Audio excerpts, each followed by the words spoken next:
तिसरा दिवस आहे आणि एवढी गर्दी चांगला रिस्पॉन्स दिला.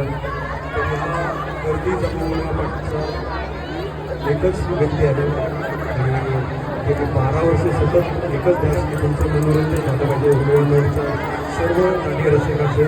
तर दादा जरा विदेश दादा आणि त्याचे सहकारी मित्रांचे सर्वांचे जरा जोरदार स्वागत करा. टाळ्याने जोरदार टाळ्या झाले पाहिजे.